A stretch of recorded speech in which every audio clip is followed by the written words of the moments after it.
Okay, I guess that wasn't too bad.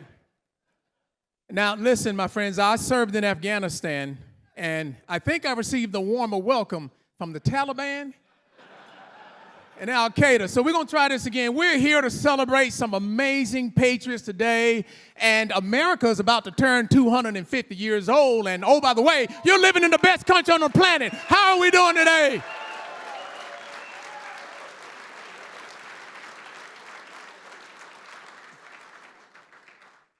All right, welcome everyone. I bring you greetings from the beautiful city of Tampa, Florida. I'm honored to be here today, and thank you very much, Touchdown Club, for giving me an opportunity to play a small role on this amazing day. It's an honor to be here. My friends, I stand before you today to recite a poem entitled Old Glory. But before I do that, I want to take just about a minute or so to try and connect with you in a very special way by letting you know what I've been up to lately. So after I retired from the Navy, I took on a mission to be a part of that wave to heal America. So I have two lines of effort. Number one, honor those that serve. And number two, teach our children the value of freedom. In 2025, I was fortunate enough to talk to over 100,000 public school students about the value of freedom, and private school students, and a few colleges.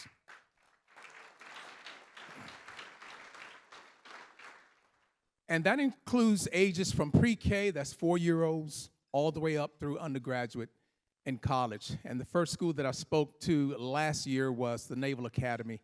Got a chance in January to speak to about 600 midshipmen there. So it is such an honor to be here, to be able to honor these awardees here today. So let's get moving here. So everything's going to get real serious real fast. So enjoy this poem. Ladies and gentlemen, without any further delay, let us begin. The Old Glory presentation that you're about to witness is a time-honored tradition symbolizing our service members, our veterans, and first responders rise through the ranks. But most importantly, it represents their love for a nation they so proudly serve. Now, if I could get all of you to use your imagination just for one moment, imagine our flag having a personality.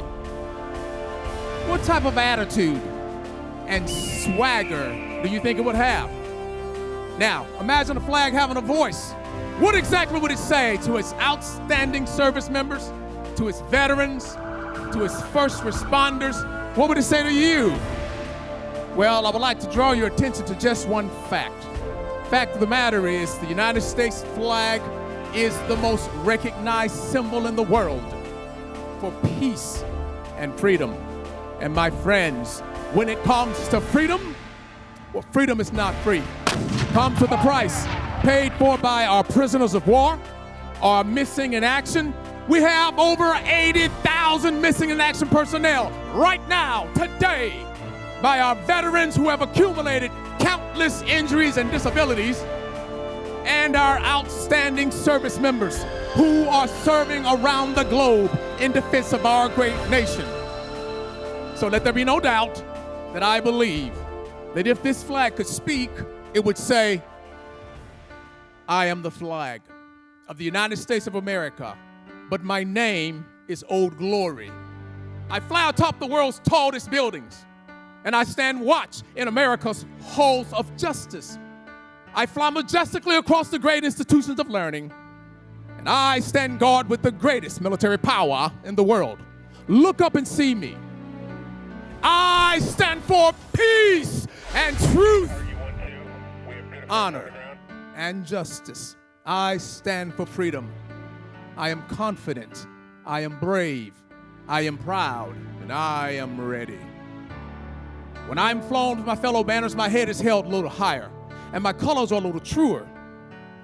Except for my God, I bow to no one. I am recognized all over the world. I am sovereign. I am saluted.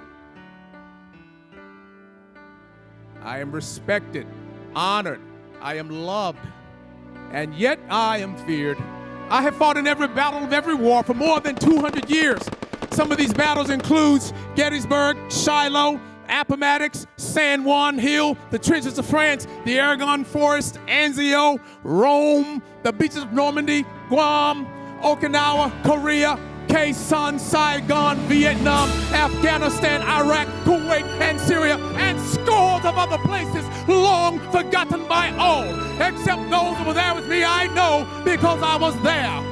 I led my special operations forces in the quiet of the night and at the tip of the spear. I saw them fight fearlessly around the globe every day of the year. I watched over them even during the casualties of Desert One, and they still loved me.